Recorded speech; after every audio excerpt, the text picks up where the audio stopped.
Grabe mga kadugyo, tingnan nyo to. Dahil dito sa clothes folder board, ay sobrang dali na lang magtiklop ng damit. Wala na kahirap-hirap at wala pa kagusot-guso. Grabe sobrang ganda para tiniklop sa mall. Kaya naman, eto at bumili ako para masubukan. Kaya naman tara, unboxing na natin.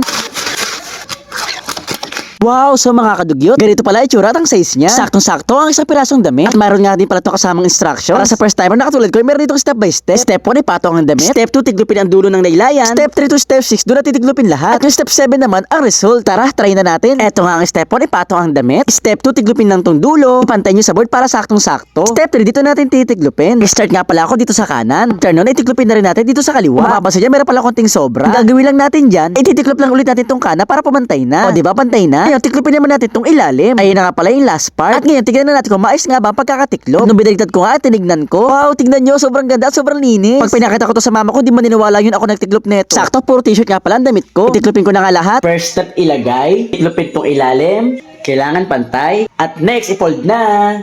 1, 2. Pag may sobra, tiklopin ulit. At i-fold tong baba. At kuhanin na natin. Tanan! Wow!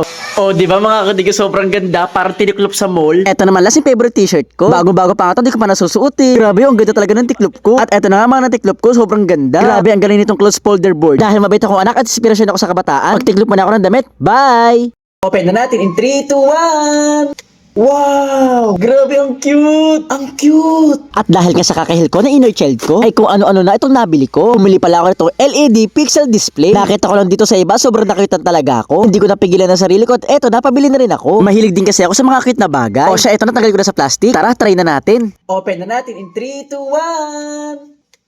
Bali, ganito pala itsura niya kapag inopen nyo siya. Kung balak nyo siyang i-display sa bahay nyo, ganito ang lalabas sa screen niya. Mga pixel display na paiba-iba. Pero bukod doon, pwede nyo rin siyang gawing orasan. Parang ganito, simple lang tignan. Hindi lang pang display at orasan ang purpose nito. Dito ay pwede ka rin mag-customize ng sarili mong design. For example, ito creative graffiti. Dito pwede ka magsulat ng kahit ano. Kung anong naiisip mo, lalabas yun sa screen. Pero ako hindi ko na kailangan mag-isip kung ano isusulat ko. Kasi makita ko pala ang sarili ko, alam ko na agad kung ano isusulat ko eh. Ayan o, Dugs Pogi. Totoo naman, di ba? Pero kung di kayo confident sa sulat nyo, pwede naman yung text lang. Ayan o, Kuya Dugs Pogi, kayo na bahala mamili ng font. At syempre, dahil isa nga din siyang orasan, pwede rin siya maging alarm clock mo. Nag-alarm nga pala ako na 11:16.